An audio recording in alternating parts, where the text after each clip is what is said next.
उत्तराखंड के कई इलाकों में पारंपरिक रूप से सेब की खेती की जाती है, लेकिन अब व्यावसायिक रूप से एप्पल फार्मिंग जहां ग्रामीणों को रोजगार से जोड़ रहा है, तो वहीं बदलते वक्त के साथ युवा भी अब स्वरोजगार में अपनी रुचि दिखा रहे हैं। कई युवाओं द्वारा सेब की खेती शुरू की गई है, लेकिन पर्याप्त जानकारी का अभाव होने के चलते काश्तकारों को भारी नुकसान उठाना पड़ता है। ऐसे में अगर सेब की खेती के दौरान कुछ मुख्य पहलुओं पर ध्यान दिया जाए, तो काश्तकार सेब की खेती से अच्छा मुनाफा कमा सकते हैं। सरकारी योजनाओं से कई सेब बागवानों को डेवलप कर चुके अंकित भंडारी बताते हैं कि एप्पल फार्मिंग के दौरान सबसे पहले जिस भूमि पर खेती की जानी है उसका समतल होना बेहद आवश्यक है। बताते हैं कि ढलान वाले खेतों में भी सेब की खेती की जा सकती है, लेकिन खेत का लेआउट जितना सीधा होगा उतना ही पौधों की ग्रोथ अच्छी होगी। साथ ही इससे पानी भरने की समस्या से भी निजात मिलती है। खेत में ऑर्गेनिक खाद का प्रयोग किया जाना चाहिए। अंकित भंडारी बताते हैं कि सेब के पेड़ों को लगाने की दूरी पौधे की वैरायटी पर निर्भर करता है। बागवानी उत्तराखंड के युवाओं के लिए नई चीज है। कहा कि बागवानी जनरेशन सिखाती है। क्षेत्र के अनुसार सेब के पौधों में बीमारियां भी अलग अलग तरह की होती है। ऐसे में काश्तकारों को प्रशिक्षण देने की आवश्यकता है। एक तरह का कीट रोग पौधों की पत्तियों पर देखने को मिलता है, जिसमें सफेद रुइयां कीट के प्रभाव से पौधों को जड़ों से गांठें बनाने लगती है और पत्तियां सूखकर गिरने शुरू हो जाती है।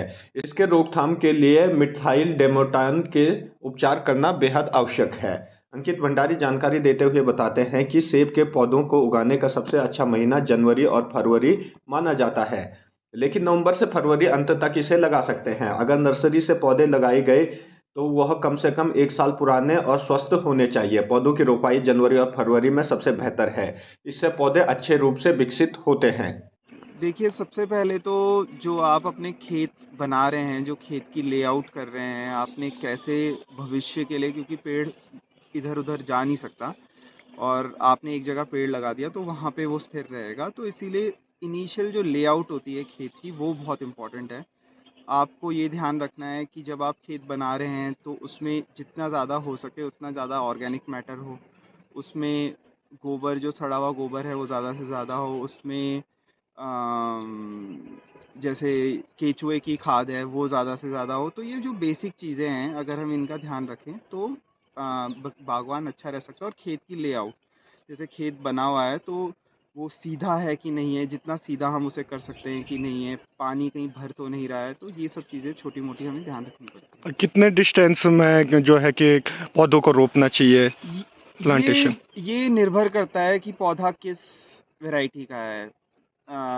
सेब में कई अलग-अलग प्रकार के रूट स्टॉक होते हैं, तो ये रूट स्टॉक के हिसाब से रूट स्टॉक निर्धारित करता है कि पौधा कितना बड़ा होगा। जैसे ये पौधे हमारे सामने हैं, तो ये MM 111 पे हैं, तो ये काफ़ी पौधा बहुत विगरस होता है, काफ़ी बड़ा पौधा बनता है। एक M9 होता है, तो वो पौधा थोड़ा छोटा होता है, वो यहाँ पे है नहीं। लेकिन तो ये उस चीज़ पे निर्धारित करता है कि आपका पौधा कितना छोटा होगा, कितना बड़ा होगा, उसी हिसाब से आप पौधे को डिस्टेंस देंगे। अगर कोई पौधा बीमार हो जाता है तो उसका ट्रीटमेंट किस तरीके से करना चाहिए, क्योंकि कई बार जो है भूलवश कई चीजें वो हो जाती है जिससे और खराब सेहत हो जाती है। देखिए, इसमें मैं एक बहुत इम्पोर्टेंट बात ये बोलूँगा कि देखिए, बागवानी उत्तराखंड में लोगों के लिए अभी नहीं है, जो नए लोग कर रहे हैं। तो बागवानी जनरेशन सिखाती है और जनरेशन से सीखी जाती है। कई बार जगह-जगह की बीमारियां भी अलग-अलग होती हैं, तो इसके लिए जो सबसे महत्वपूर्ण चीज़ है वो है ट्रेनिंग। अगर फार्मर्स ट्रेनिंग ले रहे हैं और दूसरा फार्मर्स एक दूसरे से सीख रहे हैं।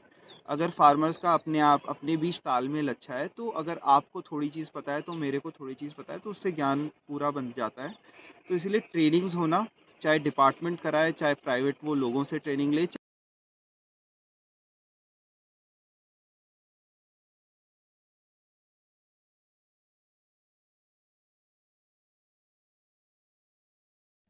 लोकल 18 के लिए श्रीनगर गढ़वाल से कमल पिमोली की रिपोर्ट।